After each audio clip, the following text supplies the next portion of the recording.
The music stops before Elira understands why.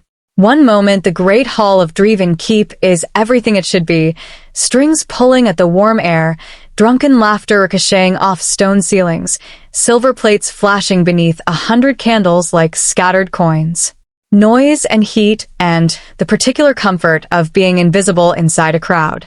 Then silence snaps across the hall so sharply that Elira's hands tighten around the wine pitcher. Hard enough that the metal bites into her palm. She doesn't look up right away. She has learned, the way you only learn things that cost you, that looking up too quickly is its own kind of mistake. Servants who notice things get noticed in return. So she keeps her eyes down, adjusts her grip on the pitcher, waits for the moment to pass. It doesn't pass. At the royal table, Lady Meleys rises. Not quickly. Not dramatically. The old queen moves with a careful steadiness of someone who has spent years hiding pain from people who would enjoy seeing it. Black silk hangs from her thin arms. Gold firelight catches along the iron circlet braided through her silver hair. She looks like something that has already survived everything once. Every noble in the hall stands with her. Every servant drops their eyes. Elira does the same. Too late. You. The word lands directly in front of her. Not anywhere near her. Directly in front of her, like a stone placed at her feet with intention. Elira's pulse stumbles once, hard, before evening out again. She tells herself it's a mistake. It has to be. There are 50 servants working the feast tonight. 40 more in the corridors. The word could belong to anyone. But several heads turn at once. A few guests near the western banners lean sideways to see past the candle smoke. And someone, somewhere down one of the long tables, laughs under their breath. Already expecting entertainment, Lady Meleys lifts one thin hand. Come here. The stone floor suddenly feels very open beneath Elira's feet. Very exposed. 50 long tables stretch through the hall like aisles inside a temple, all of them leading toward the raised platform where the crown sits watching. Where the court sits watching. Where everyone sits watching her stand with a wine pitcher in her hands and patched sleeves hidden beneath feast-serving linen. A servant summoned during the midwinter convocation does not walk toward the royal table. A servant kneels. A servant apologizes for whatever offense she doesn't remember committing. A servant disappears quietly afterward, and nobody asks where she went. Elira sets the pitcher down on the nearest table, carefully, no sound, and steps into the center aisle. Her worn shoes scrape against polished stone. Somewhere near the frozen musicians, a page of sheet music flutters to the floor, and nobody picks it up. The smell of roasted pheasant and pine smoke thickens the air until breathing feels like something that requires effort. Nobody looks at Lady Meleys anymore. They look at her. At the dark curls escaping the knot at the base of her neck. At the too careful way she walks, like someone trying not to seem like they're trying. At the girl from Blackmere Ward standing in a place she has no business standing. Elira stops at the foot of the platform. Lowers her gaze. My lady. Lady Meleys doesn't answer immediately. She studies Elira the way you study something you've been looking for, not the way you look at something unexpected. The pause stretches. And stretches. The kind of silence that isn't cruel because cruelty would at least be familiar. This is something else. Intentional. Shaped. Around the hall, the court shifts inside that silence. Curiosity first. Then, very quietly, calculation. At the center of the high table, King Kedron watches with one hand curled against the arm of his chair, perfectly still. He looks untouched by the feast, by the music that no longer plays, by the warmth and noise, and the flickering gold of 100 candles. Untouched by everything. Torchlight carves shadows beneath his cheekbones. Gold embroidery runs across his black formal coat, but the weight of the crown seems to drag downward through his entire body, through his shoulders, through his spine, through the careful set of his jaw.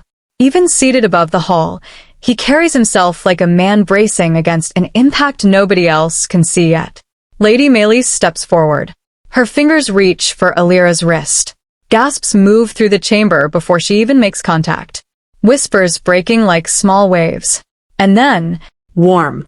The touch is warm and slightly unsteady, and it jolts through Elira so completely that she almost flinches backward. Almost.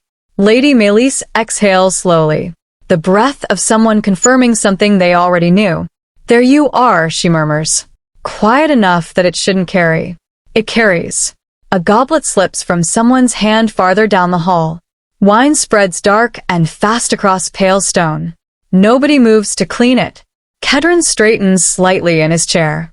His attention shifts to Elira, fully, finally, and it isn't curiosity that crosses his face. It's recognition. That unsettles her more than the queen's touch did. The old woman turns toward the court without releasing Elira's wrist. Her voice, when it comes, is quiet enough to require absolute silence to hear. And silence is exactly what she gets. This girl remains beside the crown tonight. The words strike the hall harder than shouting would have. A murmur rises instantly, spreading outward from the high tables like heat from a fire, controlled at first, then not. Elira catches pieces of it without trying. Asterisk Blackmere. Servant. Impossible. The queen has finally lost her senses. Asterisk. At the eastern tables, a broad-shouldered lord sets down his cup, without drinking from it. Near the musicians, one of the royal advisors goes very still in a way that suggests he has forgotten how to move naturally. And nobody, not one person in the entire hall, asks the question aloud. Why her? Lady Melis releases Elira's wrist at last. The warmth of her hand lingers like something burned into the skin, and Elira resists the urge to look down at where the fingers rested. Then the queen coughs. Once. Sharp enough to cut through whatever remained of the hall's composure. A second time. Deeper. Wet. Blood stains the cloth she presses suddenly against her mouth. Several nobles recoil before they can stop themselves. A woman near the western wall covers her own mouth in response, as though illness might travel across the room through sympathy alone. Kedron is out of his chair before anyone else fully processes what's happening, catching his mother's arm before her balance slips, steadying her with a steadiness that looks practiced, like this is a motion he has made many times in private. The movement parts his coat slightly at the collar. Elira sees it then. Not blood. Not bruising. Dark veins pulse beneath the skin of his throat for one impossible second, spreading upward beneath his collar, like ink dropped into still water, moving where blood should not move, branching where veins don't branch. Her breath catches. Kedron's eyes find hers across the chaos. The hall blurs around them. Servants rushing forward, chairs scraping stone, voices colliding beneath the vaulted ceiling. But the king keeps looking directly at her. And he knows. He knows she saw it. Lady Melis grips her son's sleeve hard enough to wrinkle the fabric. Not here, she whispers. Too late for that. The fear moving through the feast has changed shape. It isn't fear for the Queen Mother anymore. It isn't even fear of illness. It's something older and more useful to the people who carry it. Fear of Elira. At the lower tables, nobles who spent the entire evening ignoring her existence stare at her now like she has walked into the center of the hall with a weapon drawn. As though standing where she stands, having been chosen for something no one understands, is its own kind of threat. Kedron slowly releases his mother and does not look away from Elira. Then Lady Melis speaks a final time. Thinner now, her voice, but somehow more dangerous for it. Prepare chambers for Elira Vey in the western galleries. The noise inside the great hall swells the moment Lady Melis speaks her name aloud to the room. Not loudly. Nobody dares raise their voice while the Queen Mother still stands. But the silence fractures around Elira all the same, breaking apart into 100 smaller sounds. Chairs scraping stone. Silk whispering against silk. The deliberate clatter of servants clearing untouched plates from the high tables, moving faster than they need to, keeping their eyes on the floor. Asterisk protected chambers. In the western galleries. Asterisk. The words spread faster than smoke. Elira stays where she is at the foot of the royal platform.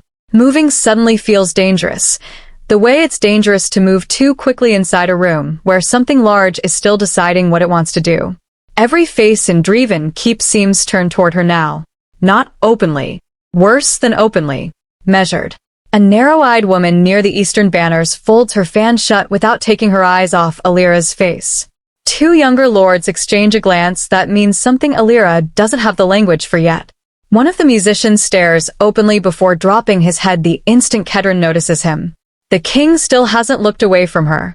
The dark veins are gone now, hidden again beneath torchlight and composure. She wishes, with a clarity that surprises her, that she had never seen them. A hand closes around her elbow. Firm. Armored. Move.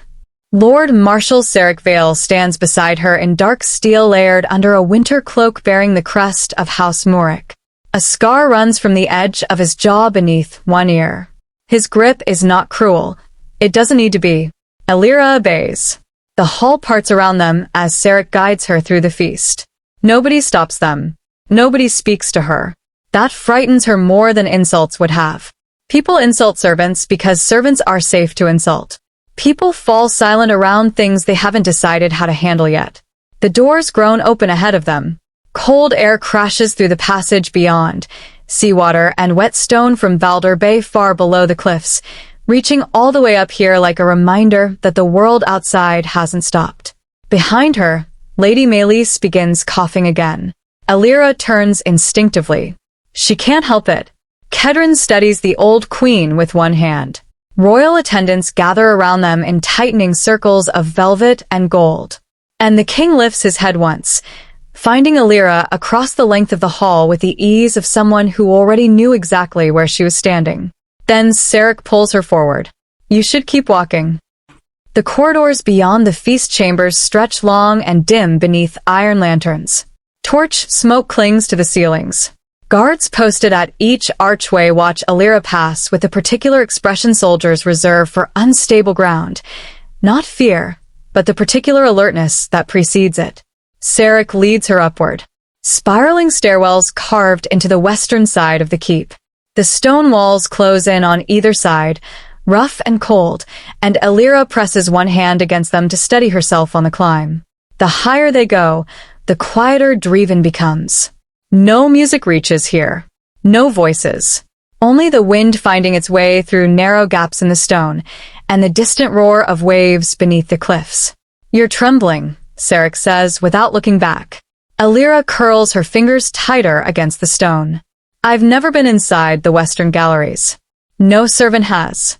He says it simply, not cruelly. That somehow makes it land harder. At the top of the final staircase, two armed sentries straighten immediately. The corridor beyond glows with low amber light from silver wall sconces. Tall arched windows line the outer wall. Valder Bay spreading dark and enormous far below, black waves hammering against the cliffs hard enough that she can feel the vibration through the floor. Sarek stops before a carved oak door reinforced with ironwork. One of the guards unlocks it. Warm air spills outward, cedar smoke and lavender oil, the smell of rooms that have been waiting. Elira steps inside and stops. The chamber is larger than the entire upper floor of the Blackmere boarding house, where she spent the last 3 winters. Thick rugs cover the stone floor. Firelight moves across polished brass mirrors. Fresh linen waits folded beside a copper bathing basin, the kind of basin she has cleaned for other people her entire working life. And near the wardrobe, dark green gowns, tailored, hanging still, as though someone placed them there and then waited. Her size. She can tell from across the room. Elira stops breathing for a moment. Sarek notices. His expression changes almost imperceptibly, something careful moving beneath the surface of his face before he controls it again. You understand the problem, he says. The room tilts very slightly beneath her feet. These weren't prepared tonight. No. Silence settles between them, not accidental, not comfortable. The fire pops softly in the hearth. A wind gust presses against the windows overlooking the bay. Elira crosses toward the wardrobe slowly and brushes her fingers against the sleeve of one gown. Fine wool, hand-stitched silver threading along the cuffs. Made slowly, made carefully, made for someone expected to remain here. She turns toward him. Why? Lord Marshal Sarek Vale looks at her for a long moment. The kind of look that means he is deciding how much truth costs. That, he says finally, is the question currently poisoning half this castle. He closes the door behind him. The sound echoes through the chamber like a lock fastening somewhere underground. Elira crosses toward the nearest window immediately. The cliffs fall away beneath Draeven Keep in jagged black shapes swallowed by surf and winter fog. Harbor lanterns flicker far below, tiny, distant, unreachable from here. She reaches for the door. The iron latch moves easily beneath her hand. Then she notices the second lock. Not outside the chamber. Inside. Heavy steel bolts built into the frame, siege grade, the kind you'd find on armory doors or dungeon gates, not sleeping chambers, all of them designed to seal the room from within. Elira stands very still. The fire cracks softly at her back. Someone in Draeven Keep prepared these chambers long before tonight's feast began. And whoever prepared them fully expected her to want to lock the door from the inside. She sleeps badly. Every sound inside the keep feels sharpened now. Boots crossing distant corridors, doors opening in rooms below, the low toll of harbor bells disappearing into storm fog. By the time dawn arrives, carrying gray light through the arched windows, she has counted the ceiling beams 17 times. When servants bring hot water and fresh linen, none of them meet her eyes. A girl no older than 16 nearly drops a tray when Elira thanks her. Another crosses herself quickly before backing toward the door, a gesture so automatic it seems to come from somewhere deeper than thought. Fear moves faster through castles than truth. Elira has always known that. She just didn't think she'd be the thing it was moving about. The Western Gallery corridor is a different kind of quiet than the keep's lower floors. When Elira enters it after dressing, conversations die before she reaches them. A pair of court attendants carrying ledgers stop mid-sentence and stand there holding the weight of unfinished words. One bows too deeply. The other stares at the floor as though making eye contact might carry consequences neither of them can afford. 3 noble women in winter velvet glance toward her, then immediately toward each other. One whispers behind her hand. The oldest among them says quietly, as though to herself, "Lady Melis never chooses without reason." Elira keeps walking. The sentence follows her harder than mockery would have. Below the Western Galleries, Draeven Keep wakes beneath tension disguised as routine. Messengers move through the lower halls faster than servants can clear paths for them. Armed riders cross the inner courtyard carrying the colors of northern houses Elira recognizes from feast banners the night before. House Farron, House Telgard, House Edrith. None of their envoys stay long. None of them look settled. Even in Blackmere Ward, people know that northern lords only travel through winter when something valuable is already breaking. At midday, Sarek escorts her through the upper council passages toward the Queen Mother's solar. This time, he doesn't grip her arm. He walks half a step behind instead. Not trust, she understands the distinction immediately. Visibility. He wants the court to see her walking willingly, not being managed. The distinction chills her more than cold would have. Voices spill from beneath the carved council doors as they pass. Asterisk. Cannot delay the oath gathering again. Asterisk. Asterisk. The eastern passes are freezing over. Asterisk. Asterisk. Then force Telgard's compliance before the ports close entirely. Asterisk. Another voice lowers sharply before Elira catches the rest. Sarek's pace quickens. Almost imperceptibly. Almost. At the end of the corridor, the royal physician exits a chamber carrying a silver basin. He nearly walks directly into Elira before catching himself and stopping short. Dr. Vale. Thin-faced. Precise. The kind of man who blinks too slowly when startled, as though his brain needs an extra half-second to decide what expression the situation requires. The basin trembles faintly in his hands. "Apologies," he murmurs. Behind him, muffled coughing tears through the chamber walls. Wet. Violent. The sound of something that has gone very wrong inside a body and isn't finished yet. Vale moves to block the doorway. Casually. Too casually, the kind of casual that takes effort. "You shouldn't remain in this corridor." Another cough erupts from inside the room. Elira watches Vale's jaw tighten by one small degree. "Elira." Sarek's warning comes low beside her. "Move." She obeys. But not before she sees the physician slide a folded, blood-stained cloth deeper beneath the basin linens. Not panic. Not carelessness. Concealment. practiced and deliberate, that settles differently inside her chest than everything else has. Further down the passage, windows overlooking the inner training yard stand partially open. Snow air cuts through the corridor. Elira slows near the arches. Below, King Kedron stands among his guard captains. He shouldn't be standing at all. She sees it immediately, the pale strain beneath the winter light, the way one gloved hand presses briefly against the stone wall bordering the yard before he straightens again with the automatic precision of a man who has been hiding his own weakness for long enough that it has become instinct. No one in the yard acknowledges it. Not the captains. Not the servants. Not Kedron himself. The performance matters more than the body performing it. Then she sees it again. Only for an instant. Dark veins shifting beneath the skin near his throat, branching upward toward his jaw, real and alive and wrong, before disappearing beneath his collar. Her stomach tightens. Illness doesn't move like that. Below, a northern envoy hands Sarek's lieutenant a sealed document marked in black wax. The lieutenant breaks the seal, reads 2 lines, and looks immediately toward the king. Bad news travels silently first. It's one of the few things Elira learned early that has stayed true everywhere she's been. Kedron takes the letter. His eyes move once across the page. A pause follows. Long enough that the winter wind manages to snap hard against the banners overhead twice before he folds the document and says something too low for her to hear from the window. 3 captains leave the courtyard immediately. Urgent. Purposeful. The northern houses smell weakness, Sarek says quietly beside her. She looks toward him. He keeps his gaze on the courtyard below. They'll circle until someone bleeds. The Queen Mother's solar smells of old paper, smoke, and dried herbs. Lady Melis sits beside the tall, arched windows overlooking the cliffs, wrapped in a heavy fur mantle despite the fire burning steadily near her chair. Maps line the walls, hand-drawn, annotated in faded ink, sealed correspondence stacked in careful columns on every surface. The room looks like the inside of a mind that has been working on the same problem for years. She looks smaller here than she did in the feast hall. Not weaker, just less protected by ceremony. Close the door, she says when Elira enters. The latch settles heavily into place.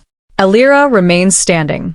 Lady Melis gestures toward the chair across from her, notices that Elira doesn't move toward it, and a faint tiredness touches the corner of her mouth. Still deciding whether I intend to ruin you. The words land too close to truth for Elira to argue with them. Outside the windows, waves slam against the cliffs in slow, heavy intervals. The sound rises through the stone like distant collapse. Something patient and enormous, wearing rock away by simply continuing. Lady Melis looks at her for a long moment. Then, quietly, "You have your grandmother's eyes." The chamber disappears for half a heartbeat. Not darkness. Not silence. Smoke. Thick and greasy, the kind that gets into your lungs and stays there. A crowd pressing shoulder to shoulder beneath gray skies. Wood crackling somewhere close. A smell she has never been able to identify completely, but has always known the shape of, the way you know the shape of something you've been carrying for years without naming. Elira grips the back of the chair, without realizing she has moved. The memory vanishes before she fully catches it. Lady Melis is watching carefully, not with surprise, with the quiet focus of someone checking whether what they expected to happen has happened. "My grandmother died in Blackmere," Elira says. The lie leaves her mouth too quickly. She hears it as soon as it's out. Lady Melis doesn't argue, doesn't push back.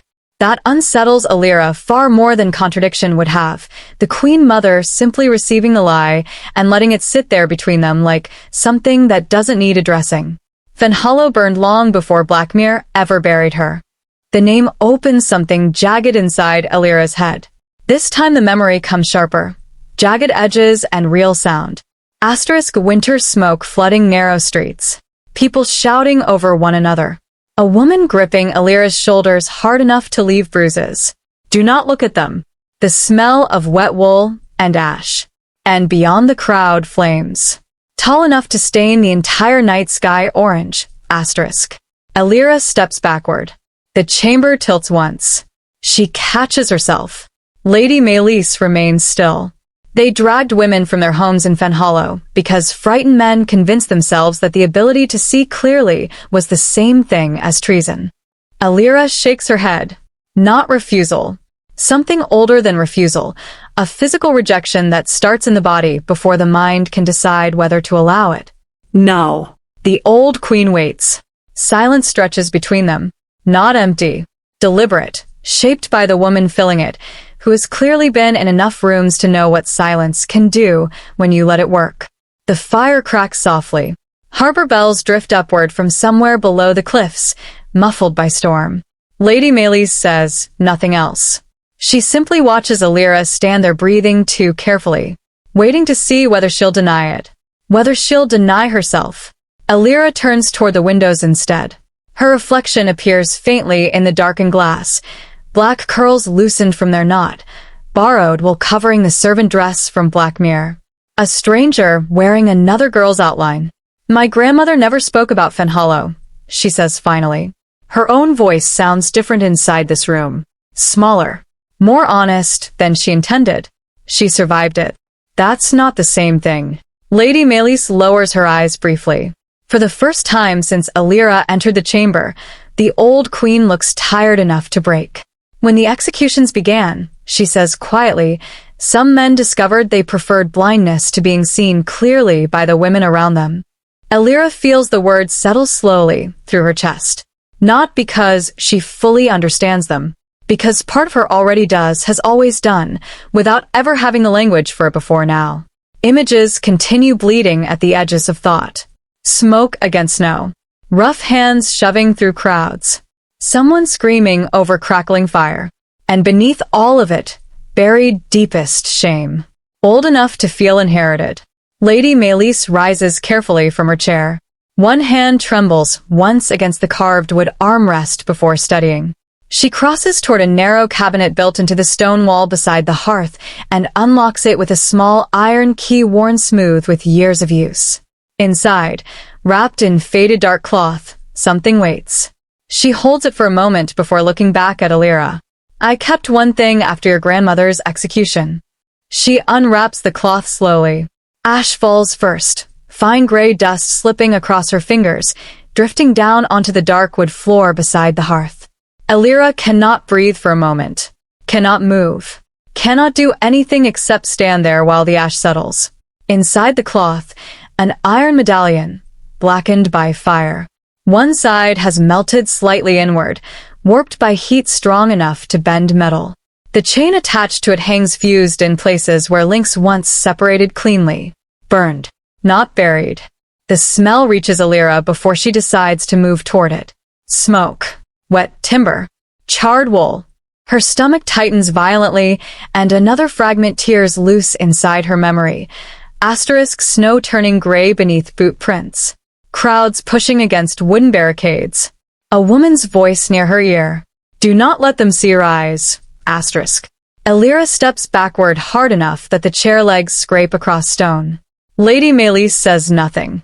She simply holds the medallion in both hands, as if it still belongs to someone living.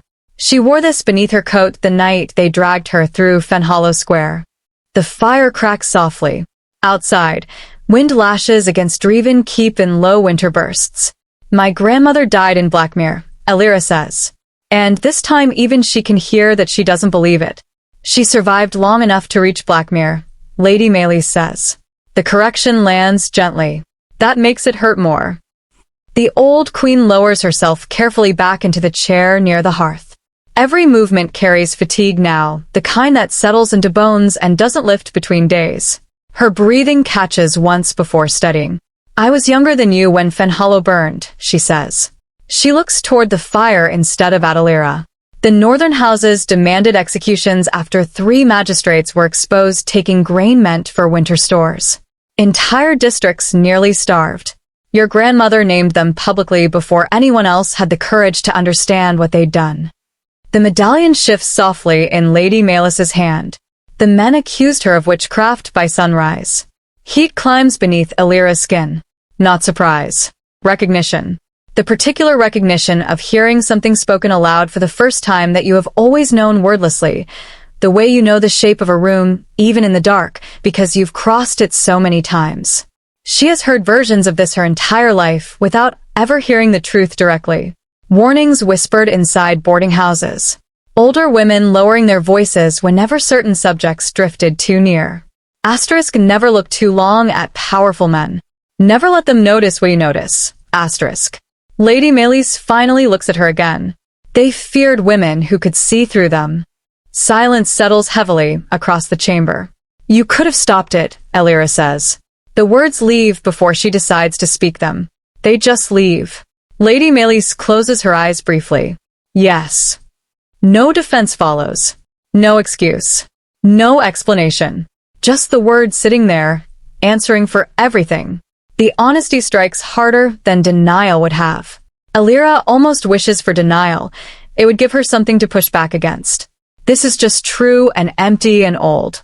I watched frightened men convince themselves cruelty was protection, the Queen Mother says.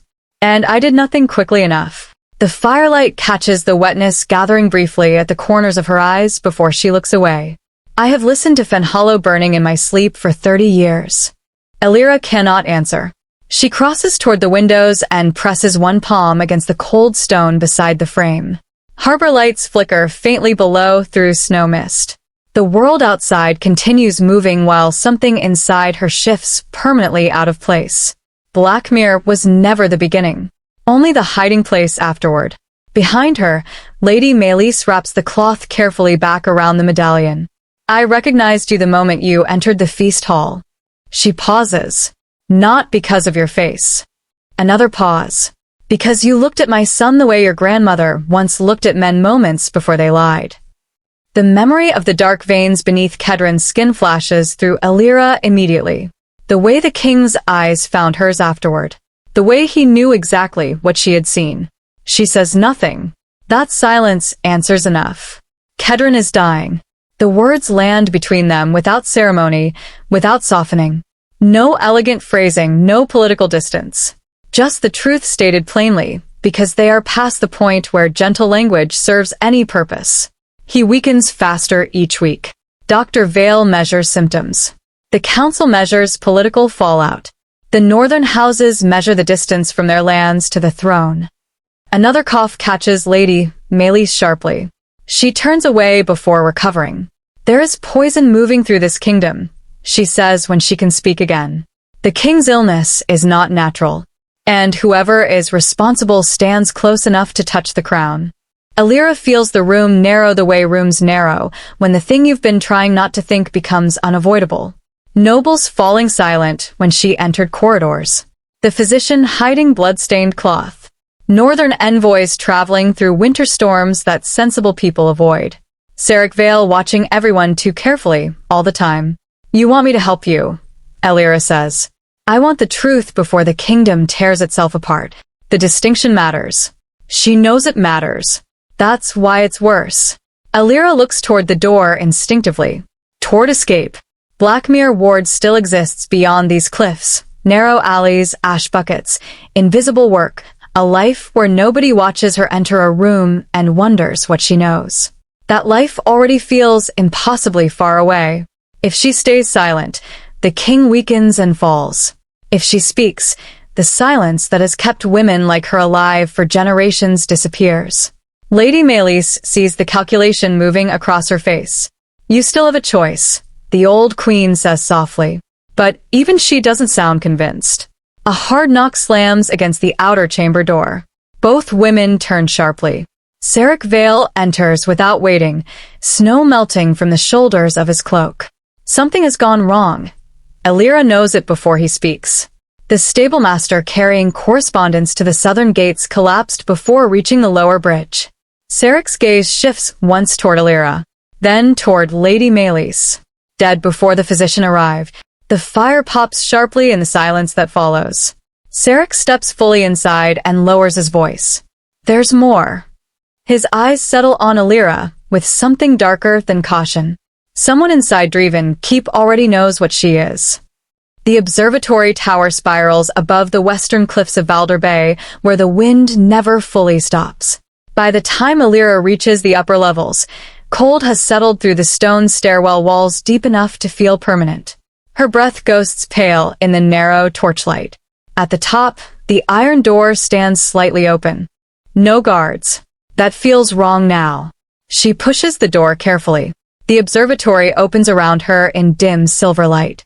Tall, arched windows curve beneath the domed ceiling, exposing the black winter sea far below. Old brass instruments line the chamber alongside shelves crowded with navigation charts and celestial maps curled with age. Everything here looks like it was last touched by someone who no longer exists. King Kedron stands near the western windows alone. No crown. No formal coat. A dark wool shirt beneath a heavy black cloak hanging loose from his shoulders.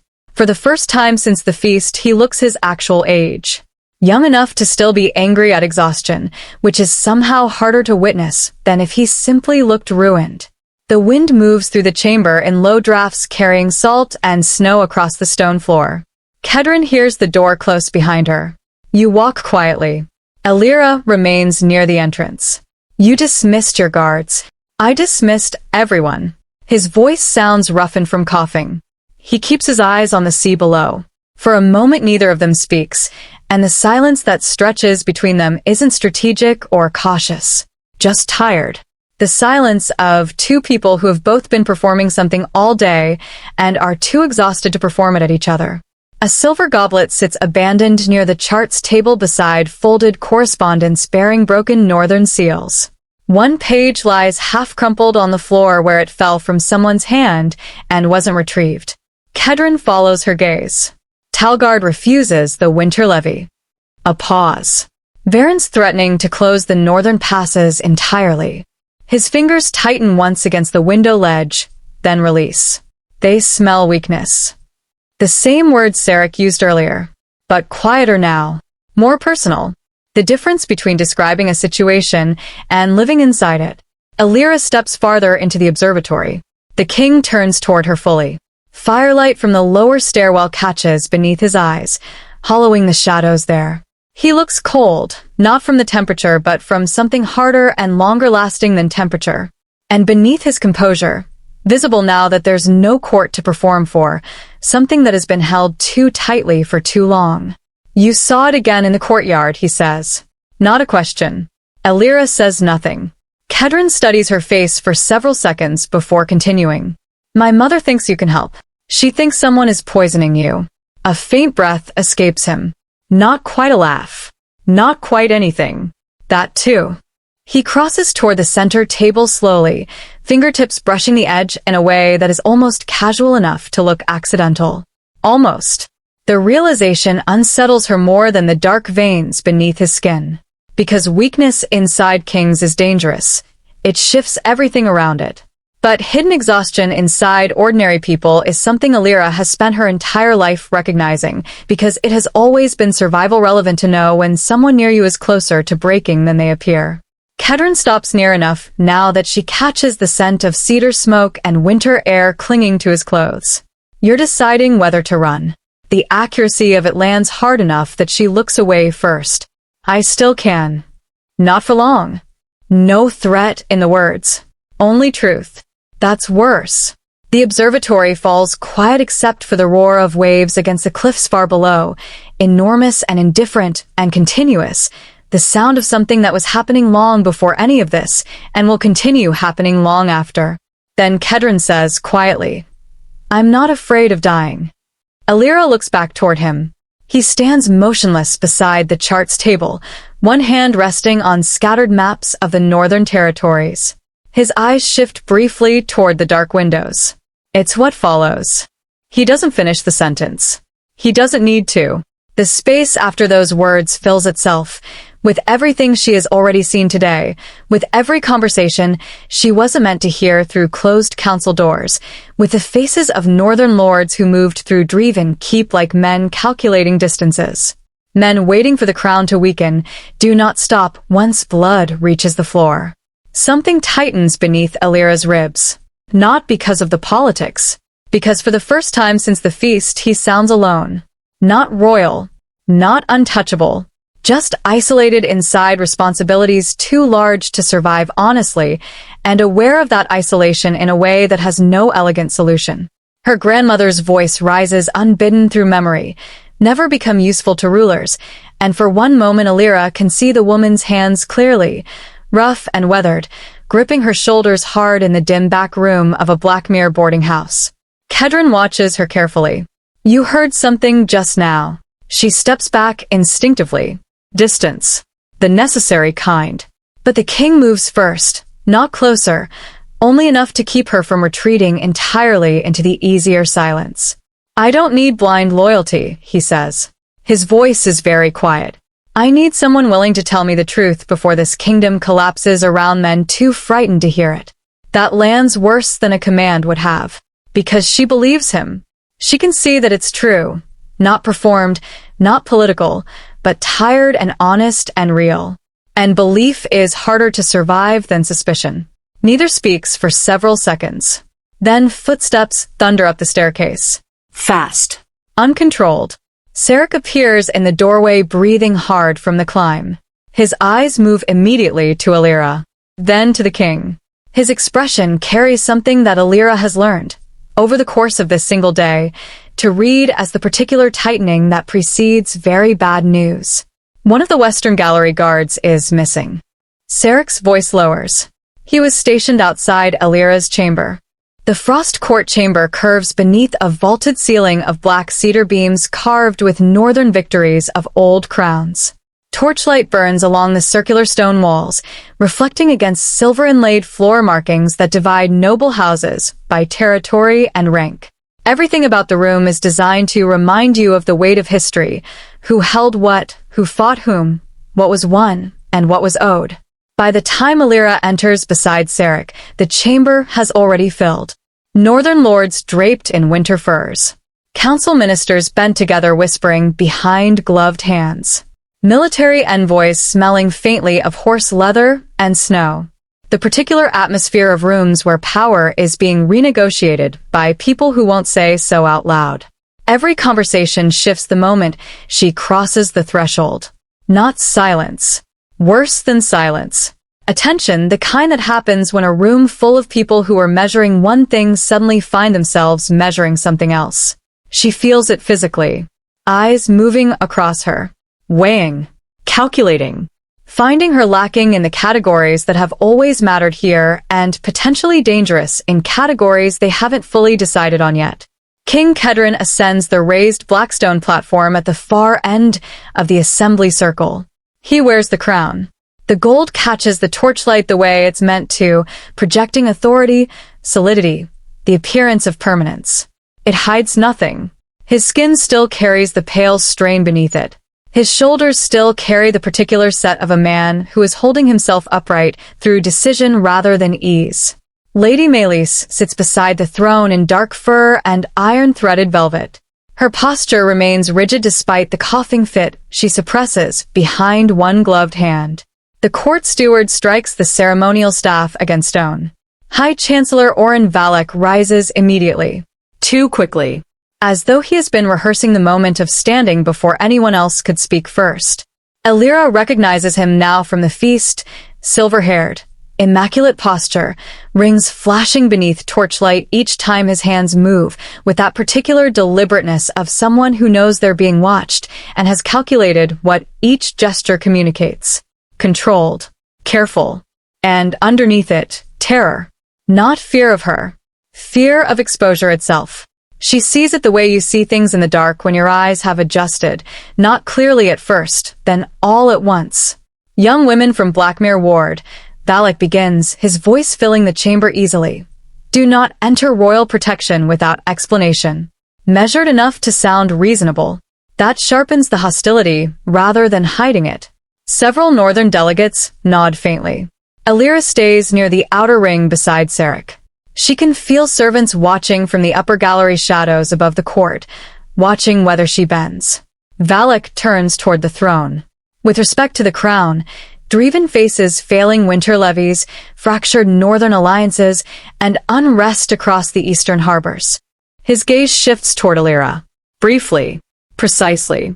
Yet court attention gathers around an unvetted servant girl whose presence already coincides with vanished guards and intercepted royal correspondence. The chamber tightens. Nobody speaks. Nobody disagrees. Kedron's jaw hardens. You question my authority to extend royal protection? I question sudden elevation without transparency. Valak never raises his voice. That restraint makes every word feel like it was sharpened beforehand.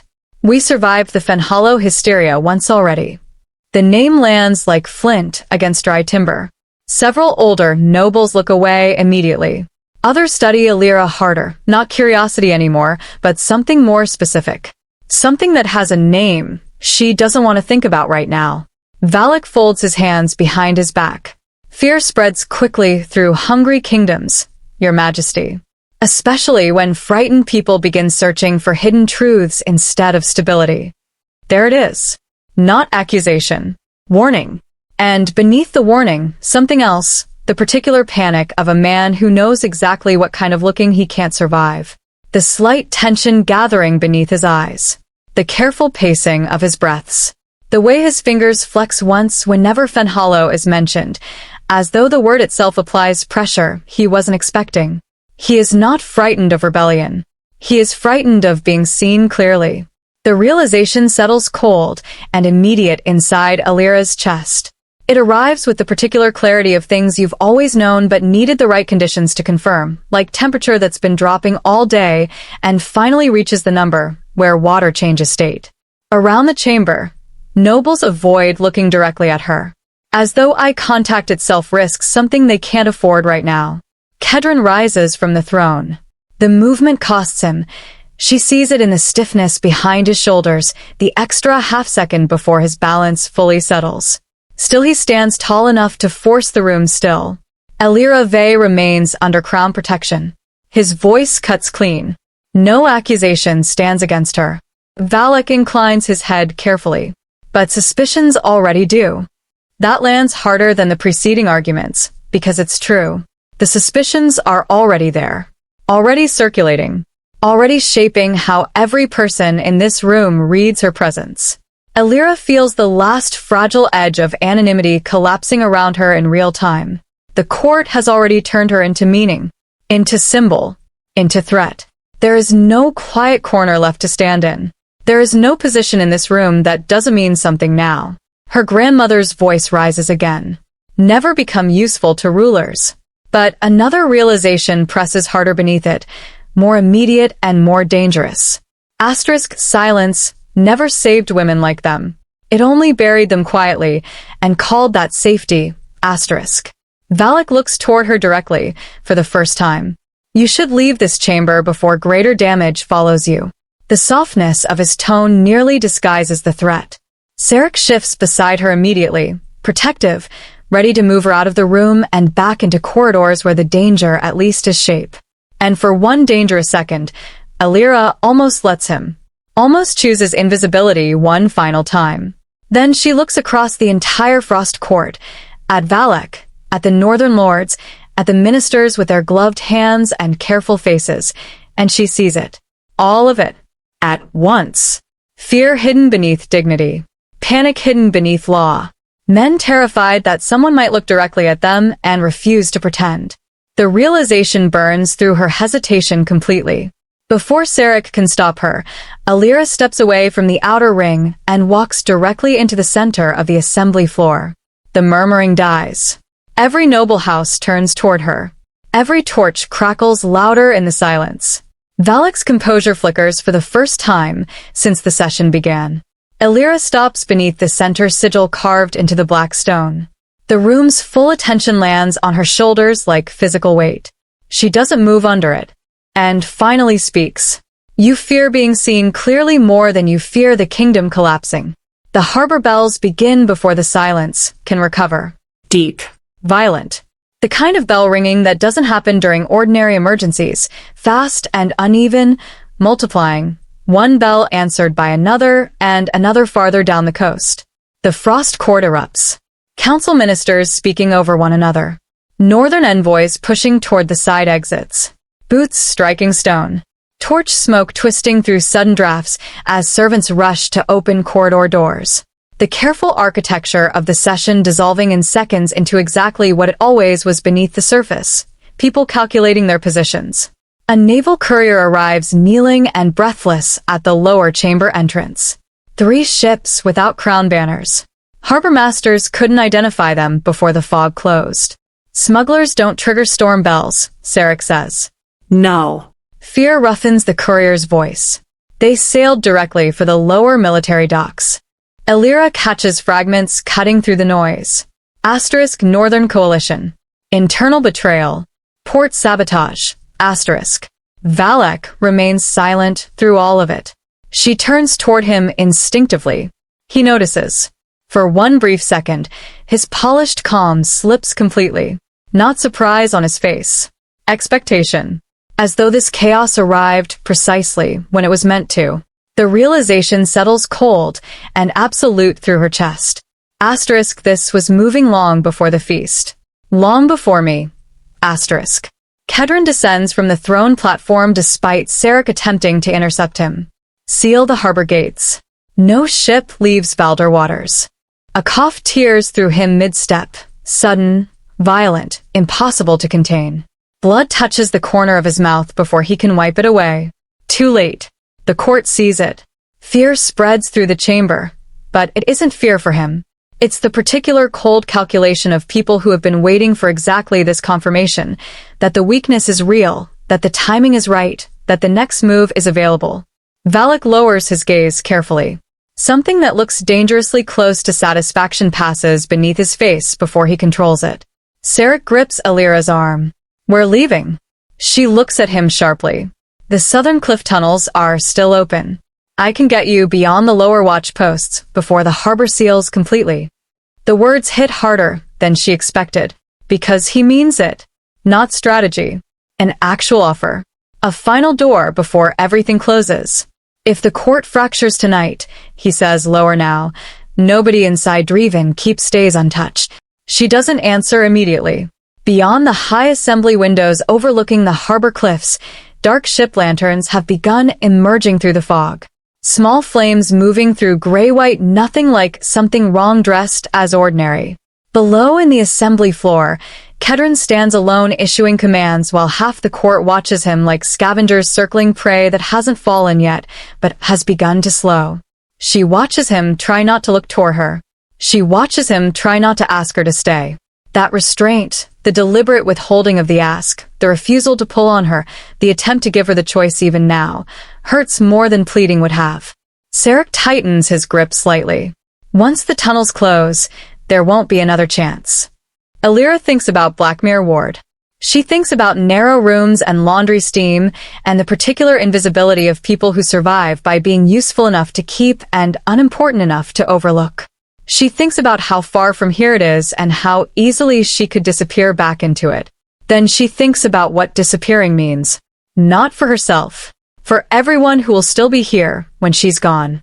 The servants watching from gallery shadows. The girl who crossed herself when Elira thanked her. The cook who lowered her eyes in recognition rather than fear. The people for whom Valak's version of restored order would mean not Fenhollow, not openly, not with fire, but something quieter. Disappearances. Laws with careful language. Silence enforced so thoroughly that the next generation learns it before they learn to speak. She pulls her arm free from Sarek's grip. His expression doesn't change.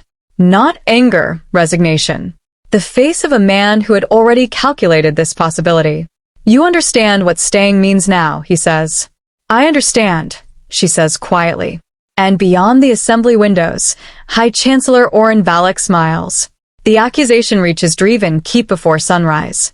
Not through shouting. Through silence. The outer harbor chains groan beneath raised barriers while fog presses against Valdor Bay in thick white bands. No gulls circle the towers. No kitchen smoke rises from the lower courtyards. Even the stable dogs keep low beneath wagons with their ears flattened. The particular animal sense of something large approaching that hasn't arrived yet, but is close enough to smell. Elira stands near the narrow western battlement outside her chambers, fingers stiff against cold stone, watching soldiers move through the inner yard below carrying sealed crates toward the armory tunnels. None of them look up at her. They know her face now.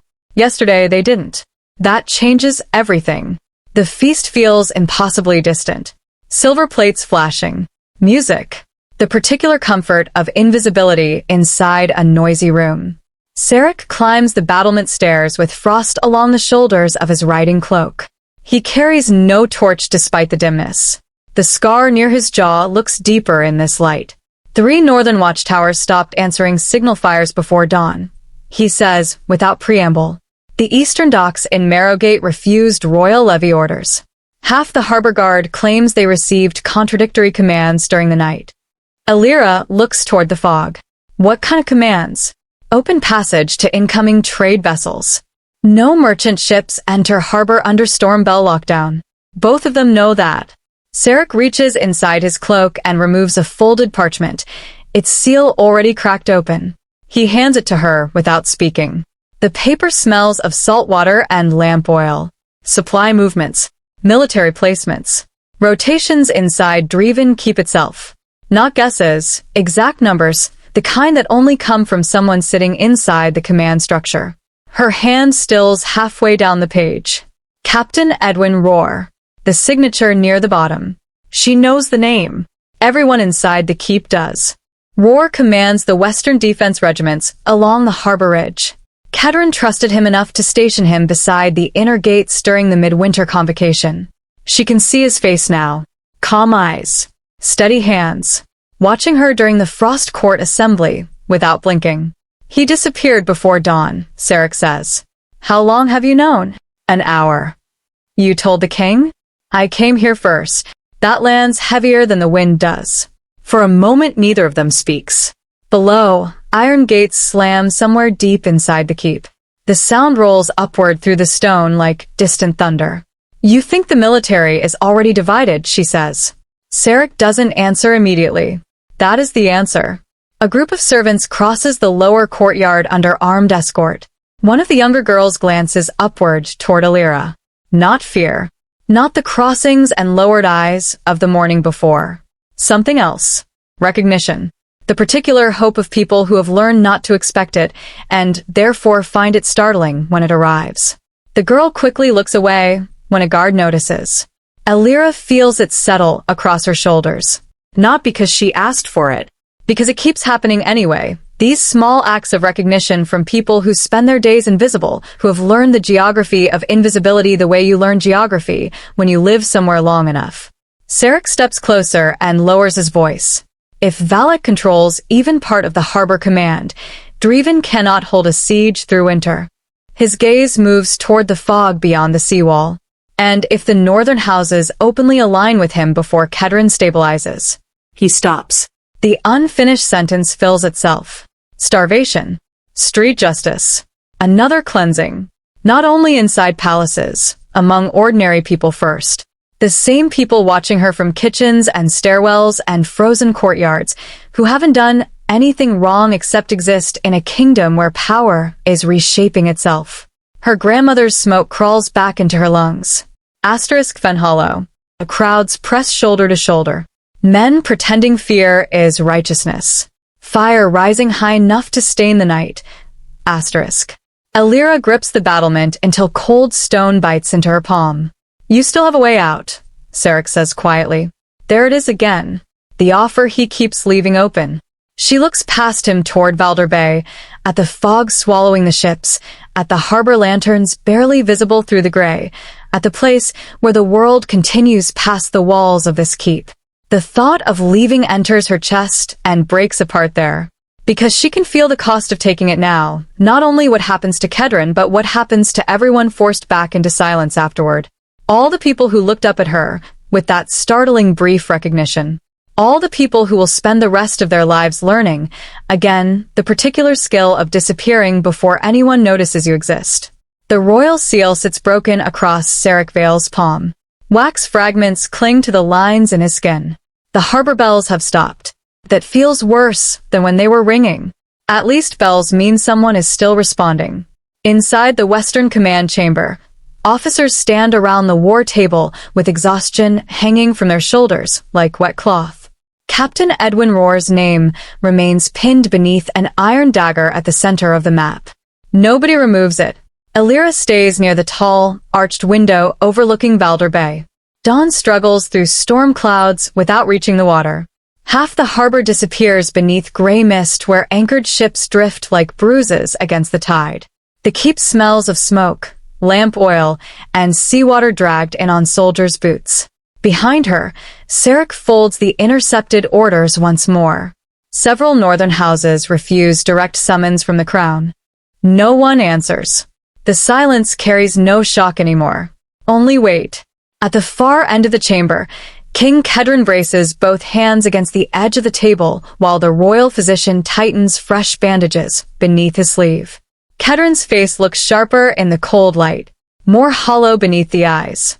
He doesn't pull away from the physician's hands quickly enough. That frightens Elira more than the maps do. Lady Melis sits beside the hearth wrapped in dark winter furs, watching the room through half-lowered eyes. Her breathing catches sometimes beneath the crackling fire, but her attention never drifts. Not from Kedron. Not from Elira. A servant enters carrying fresh correspondence stacked against his chest. He hesitates when he notices Elira near the window, then lowers his head, not the way servants lower themselves before nobility, not fear, but something more specific. Recognition. The same thing she saw in the courtyard, in the gallery corridor, in the careful glances of people who've spent so long being unseen that they've developed a particular sensitivity to being noticed. As if her standing here, visibly and without apology, means that they are no longer entirely invisible either. Kedron notices it too. His gaze finds hers across the chamber, and holds there. No crown on his head this morning. Only fatigue. Only a man standing inside a kingdom that has begun shifting beneath him. Still he looks steadier when he sees her. That realization settles heavily inside her ribs. She thinks about the midwinter convocation feast, the silver goblets, the music filling Draeven Hall, the moment Lady Melis called her forward from the servants' line. She remembers exactly how she felt standing in the center aisle with hundreds of eyes pressing against her like physical weight. She wanted the floor to open. She wanted to become small enough to fit through the cracks between the stones. Now the silence feels different. Not safer. Just irreversible. The kind of change that happens without a clean moment you can point to, and then suddenly you look up and discover that you are standing somewhere entirely different from where you started, and there is no map back. A gust rattles the chamber windows hard enough to make one candle gutter sideways. Sarek receives another dispatch from a guard outside. He doesn't announce the contents immediately. The pause alone shifts the room temperature. Storm roads north of Fenhollow remain blocked, he says at last. But there are reports from the outer territories.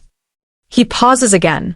Villagers claiming descendants survived the old burnings. The hearth cracks sharply.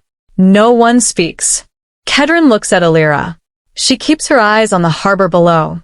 But she feels it, the weight of the look, the specific weight of someone who is trying very hard not to need something from you that they know they have no right to ask for. Somewhere beyond those storm roads, beyond frozen cliffs and ruined villages, other people may already be hearing her name. Not because of what she has done. Because she remained visible. Because she stood in the center of the Frost Court assembly floor and said the thing nobody was saying. Because she did not choose the tunnel and the fishing routes and the carefully maintained smallness of disappearance. Lady Melis rises from her chair beside the fire. One hand trembles once against the carved wood before studying. When she reaches Elira, she stops close enough for only her to hear the words. I did not bring you into Draeven Keep because you see poison beneath men's skin. Her voice roughens slightly. The roughness of illness, yes, but also the roughness of something said that has been held for a very long time. I brought you here because kingdoms rot when too many people learn to survive by disappearing. Elira cannot answer. The Queen Mother studies her face for a long moment, looking for something, checking whether the girl who stood trembling in the center aisle of the feast hall still exists anywhere beneath what this single day has built around her. Then Lady Melis touches two fingers lightly against Elira's wrist. A small gesture, almost fragile, The kind of touch that doesn't demand anything, only acknowledges. Outside the window, winter waves break against the black seawall beneath Draeven Keep. Farther out, fog folds slowly across Balder Bay, swallowing ships, towers, and harbor lights until only fragments remain visible through the storm. The world contracting down to what can be seen, and trusting that the rest still exists beyond the edges of the visible. Behind Elira, the chamber continues moving quietly, around war maps and sealed orders and exhausted men preparing for whatever comes next. The business of a kingdom in crisis. The ordinary, terrible mechanics of it. But no one asks her to step back into the shadows. And she does not. She stands at the window with her palm against cold stone, and the warmth of Lady Melis's fingers still faint against her wrist, and she watches the fog move across Balder Bay, and she thinks about her grandmother kneeling beside a wash basin in a dim black mirror room, gripping her shoulders with rough hands. Never become useful to rulers. She thinks about what her grandmother survived in order to say that. What she had seen that made silence feel like the only reasonable inheritance to leave behind. She thinks about the iron medallion blackened by fire, sitting wrapped in faded cloth inside a cabinet that has been locked for 30 years. She thinks about the servants watching from gallery shadows, about the girl who crossed herself, about all the people who have learned the particular skill of making themselves smaller than they are. And she thinks, what her grandmother meant was don't become useful to rulers. What she didn't say, what she couldn't say because she was trying to keep a child alive was this: silence was never actually safety. It was only a slower kind of burning. The harbor fog shifts. Behind it, barely visible now, the dark shapes of ships without crown banners move through the water. Elira watches them. She does not look away. Thanks for watching. If this story drew you in, don't stop here. Your next chapter is already waiting. Tap the thumbnail on your screen and keep the journey alive. And if you felt even a moment of it, the tension, the betrayal, the pull of something deeper, don't just disappear. Leave a like. Drop a comment. Let your voice echo inside Royal Crown Diaries. Because every reaction, every word, every click keeps these stories breathing.